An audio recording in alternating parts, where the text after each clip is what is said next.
There are three commands that you'll use often to control the appearance of the output: heading, title, and options.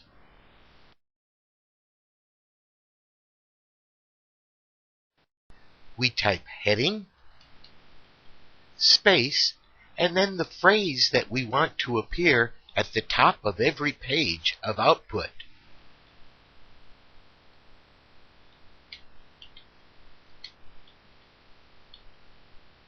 When we run procedures, all procedures from this point on will use that heading. We'll run the first procedure, click Run. Procedures to run, we'll change it to all.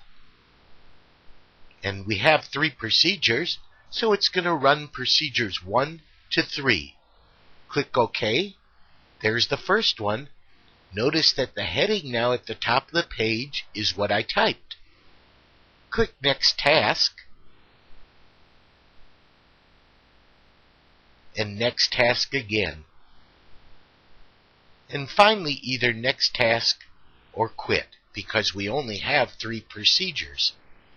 The heading command applies to all subsequent procedures. The title command applies only to the procedure in which it appears. In this first procedure, we might type title, gender analysis.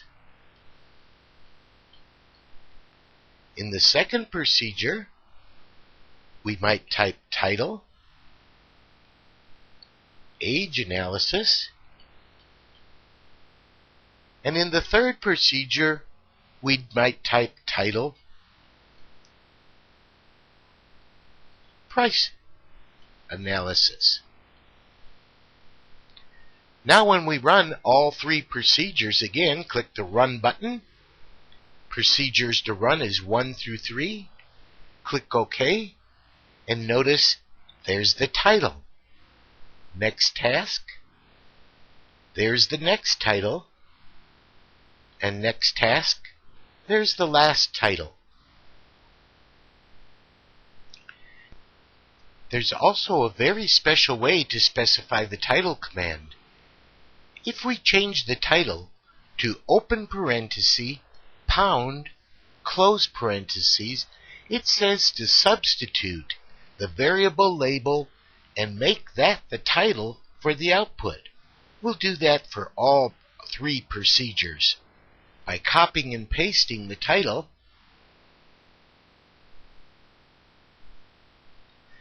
Now when we run the analysis,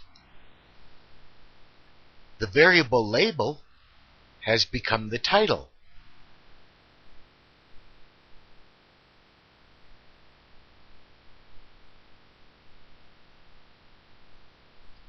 Perhaps more than any other command, the options command gives you more control over the output.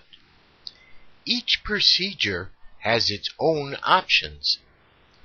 First, click on the procedure anywhere in the procedure where you want to apply the options. Then click on Options at the top of the screen.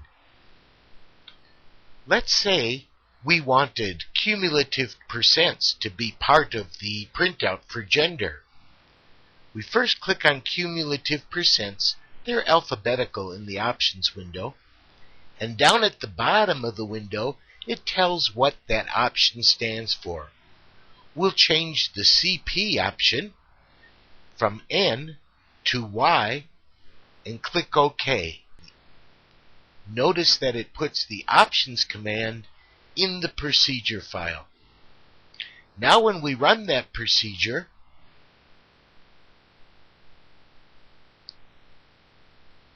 we see cumulative percents as part of the output.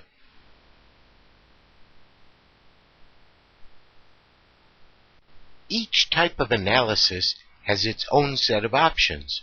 Frequencies has one set of options. Descriptive statistics has another.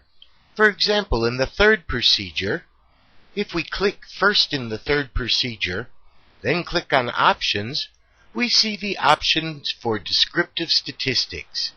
If we wanted to change the printout so that the unbiased standard deviation and unbiased variance no longer appear, we'd scroll down till we find them and change them from Y to N.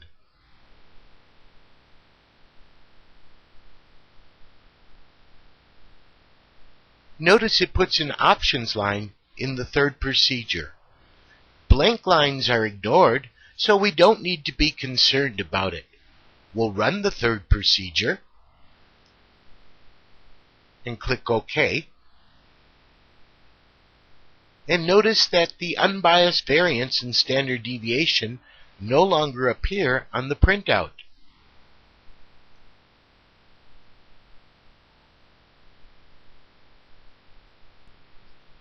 Before we leave the analysis section of this tutorial, there's one last thing: how to get help. It may seem like there's so many keywords that you have to type that it's hard to remember them all. Really, there's only a few that you'll use on a regular basis. To see the types of analysis that StatPac can perform, select Help, Analysis. You can click on any of the analysis, for example frequencies, to get more detailed information on the syntax and a more detailed explanation of what all the options are for. For help on any keyword, like heading, title, or options, you can select Help, Keywords.